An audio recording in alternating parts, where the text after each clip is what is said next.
Kính chào bà con, cô chú và anh chị đang theo dõi kênh Miệt vườn Tây Nam. Chúc bà con một ngày mới nhiều sức khỏe, mùa vụ thuận lợi, trúng mùa trúng giá. Sáng hôm nay, chúng ta cùng nhìn lại diễn biến thị trường lúa gạo với một tín hiệu rất đáng chú ý, xu hướng tăng giá đang hình thành rõ rệt trên cả thị trường quốc tế lẫn trong nước. Trên thị trường thế giới, giá gạo châu Á đã bước vào nhịp tăng mạnh sau thời gian đi ngang trước đó. Đáng chú ý, gạo thơm của Việt Nam tăng khoảng 15 đô la Mỹ trên mỗi tấn so với đầu tháng 4, phản ánh rõ nhu cầu nhập khẩu đang phục hồi mạnh. Nguyên nhân chính đến từ việc nhiều quốc gia đẩy mạnh thu mua để đảm bảo an ninh lương thực, trong khi nguồn cung bắt đầu thu hẹp khi vụ đông xuân tại đồng bằng sông Cửu Long bước vào giai đoạn cuối vụ. Ở góc độ xuất khẩu, Việt Nam đang hưởng lợi rõ rệt từ xu hướng này. Giá gạo xuất khẩu tăng mạnh phản ánh nhu cầu quốc tế vẫn duy trì ở mức cao, đặc biệt trong bối cảnh nhiều quốc gia tăng cường dự trữ lương thực. Đây chính là lực kéo quan trọng giúp nâng mặt bằng giá lúa trong nước. Quay trở lại thị trường nội địa, khu vực đồng bằng sông Cửu Long ghi nhận diễn biến tích cực khi giá lúa tăng trở lại sau nhiều phiên trầm lắng. Một số giống lúa chủ lực như OM18, Đài Thơm 8, OM5451 và ER50404 đều có mức tăng từ 100 đến 300 đồng mỗi ký. Động lực tăng đến từ nhu cầu thu mua phục vụ chế biến và xuất khẩu cải thiện, trong khi nguồn cung vụ đông xuân đang dần thu hẹp khi bước vào cuối vụ. Tuy nhiên, ở chiều ngược lại, thị trường gạo nội địa vẫn vận động khá thận trọng. Dù giao dịch có dấu hiệu khởi sắc hơn, nhưng mặt bằng giá chưa tăng mạnh do sức mua trong nước còn hạn chế và dòng hàng vẫn đang được phân bổ dần ra thị trường. Dưới góc nhìn chuyên gia, có thể nhận định rằng thị trường lúa gạo đang bước vào giai đoạn tăng trưởng rõ nét hơn so với những ngày trước. Xu hướng tăng hiện nay được hỗ trợ bởi cả yếu tố cung cầu toàn cầu lẫn động lực xuất khẩu. Trong ngắn hạn, giá lúa nhiều khả năng sẽ tiếp tục nhích lên, nhưng có thể xuất hiện những nhịp điều chỉnh do hoạt động chốt lời và áp lực cung cục bộ. Tuy nhiên, về trung hạn, khi nguồn cung tiếp tục giảm và xuất khẩu duy trì đà tích cực, khả năng hình thành xu hướng tăng bền vững là hoàn toàn có cơ sở. Đặc biệt, các dòng lúa chất lượng cao và phục vụ xuất khẩu sẽ là nhóm có tiềm năng tăng giá tốt hơn so với mặt bằng chung. Bà con nên theo dõi sát diễn biến thị trường, cân nhắc thời điểm bán hợp lý để tối ưu lợi nhuận, tránh bán vội khi giá chưa phản ánh đúng giá trị. Sau đây em xin cập nhật chi tiết giá thu mua lúa gạo trên thị trường thế giới, thị trường xuất khẩu của Việt Nam và thị trường trong nước tại một số khu vực trọng điểm các địa phương, để bà con mình tham khảo, đưa ra quyết định giá bán cho ruộng lúa gạo của nhà mình nhé. Thị trường thế giới. Giá gạo châu Á đồng loạt tăng mạnh. Gạo thơm Việt Nam tăng cộng 15 đô la Mỹ trên một tấn chạm 500 đô la Mỹ trên một tấn. Gạo 5% tấm Thái Lan 423 đô la Mỹ trên một tấn tăng mạnh khoảng 10%. Gạo 5% tấm Ấn Độ 342 đến 346 đô la Mỹ trên một tấn cộng 2 đô la Mỹ. Gạo đồ Ấn Độ 344 đến 348 đô la Mỹ trên một tấn ổn định. Pakistan 356 đến 360 đô la Mỹ trên một tấn cộng 6 đô la Mỹ. Nguyên nhân: nguồn cung giảm do mùa khô kéo dài. Chi phí vận chuyển, bảo hiểm tăng. Đồng đô la Mỹ mạnh lên. Nhận định thị trường thế giới bước vào chu kỳ tăng giá rõ rệt. Thị trường xuất khẩu Việt Nam. Gạo thơm 5% tấm 490 đến 500 đô la Mỹ trên một tấn cộng 15 đô la Mỹ. Gạo Jasmine 465 đến 469 đô la Mỹ trên một tấn cộng 9 đô la Mỹ. Gạo trắng 5% tấm tăng cộng 3 đô la Mỹ trên một tấn. Đánh giá xuất khẩu tiếp tục tăng mạnh là động lực chính kéo giá. Thị trường trong nước.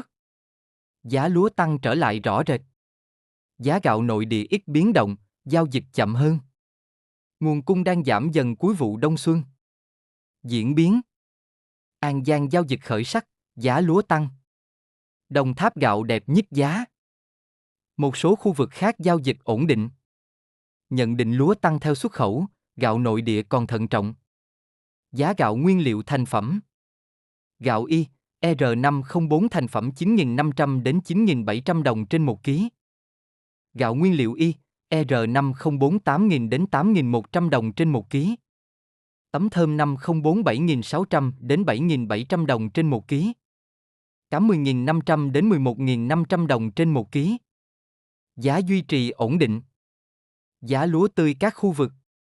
An Giang, Kiên Giang, Tiền Giang. OM 34 5.200 đến 5.500 đồng trên một ký.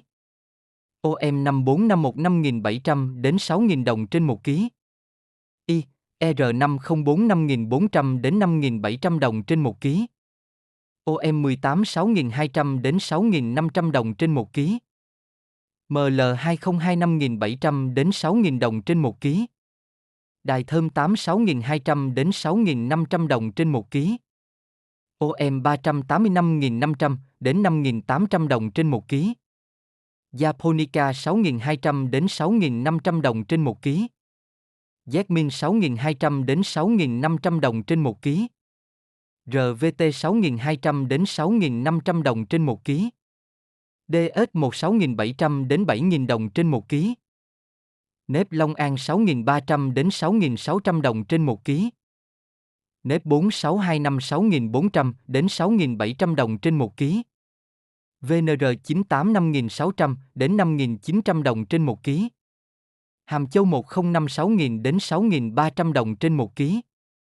ST24 ST25 6.400 đến 6.700 đồng trên 1 ký.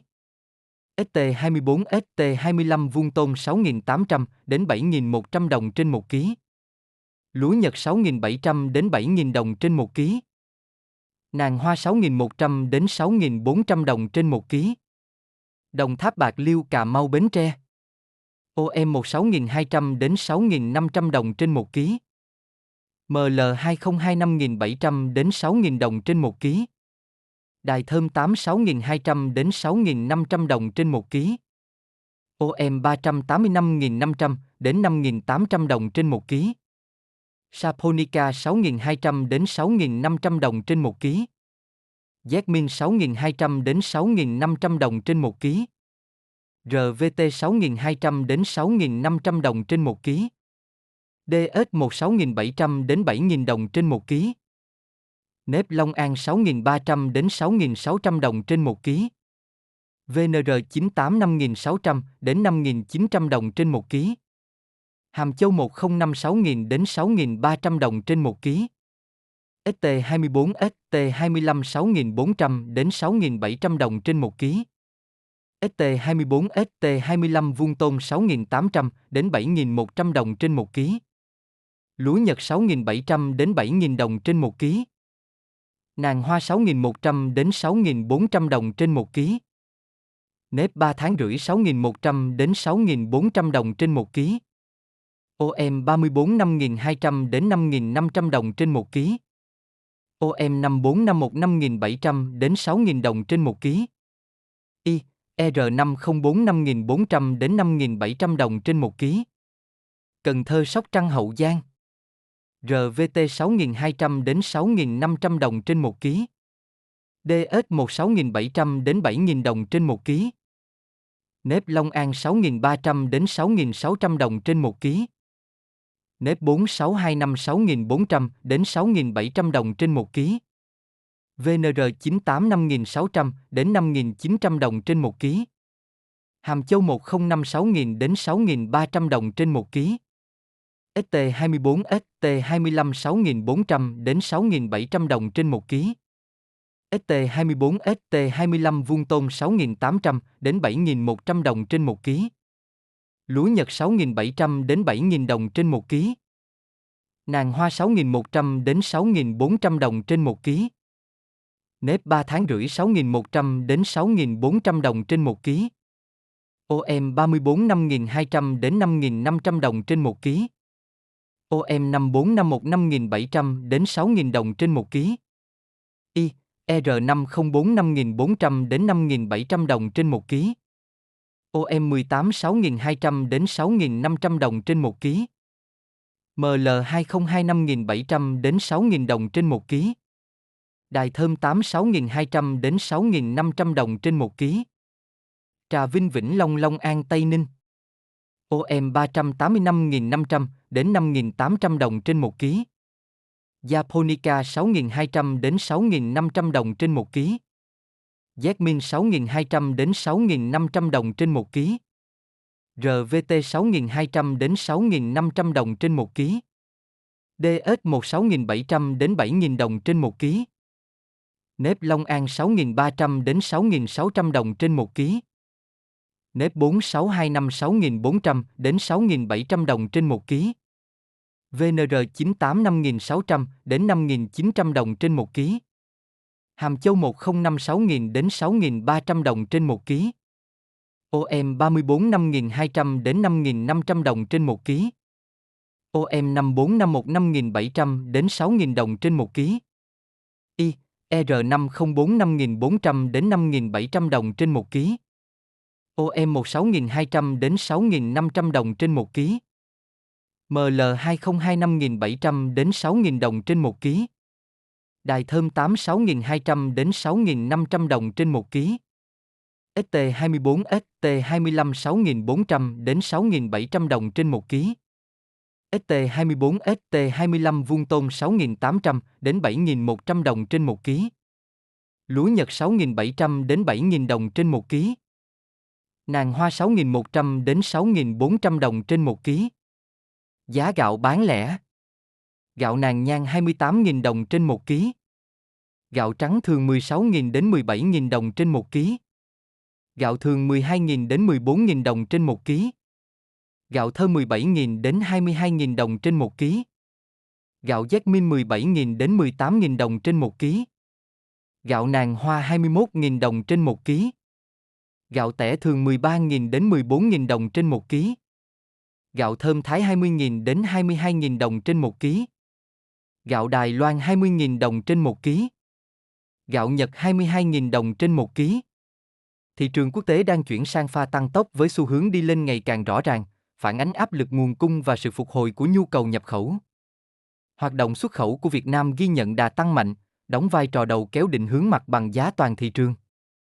Ở trong nước, giá lúa đã có phản ứng tích cực khi bật tăng trở lại, trong khi thị trường gạo vẫn vận động thận trọng và chưa có sự bứt phá tương ứng. Nguồn cung nội địa bắt đầu thu hẹp theo chu kỳ khi vụ đông xuân đi vào giai đoạn cuối, qua đó làm giảm áp lực bán ra. Thị trường lúa gạo đang bước vào giai đoạn thiết lập xu hướng tăng mới với nền tảng tương đối vững. Động lực chính đến từ xuất khẩu, không chỉ giúp cải thiện thanh khoản mà còn tạo lực nâng giá cho thị trường nội địa. Trong bối cảnh cung giảm dần và cầu quốc tế duy trì tích cực, giá lúa trong nước có nhiều dư địa để tiếp tục đi lên trong thời gian tới, theo hướng tăng có kiểm soát và bền vững hơn so với giai đoạn trước. Miệt vườn Tây Nam sẽ luôn đồng hành cùng bà con, cập nhật nhanh chóng và chính xác những thông tin mới nhất mỗi ngày. Kính chúc bà con nhiều sức khỏe, mùa màng bội thu, được giá được mùa. Xin kính chào và hẹn gặp lại bà con trong những bản tin tiếp theo.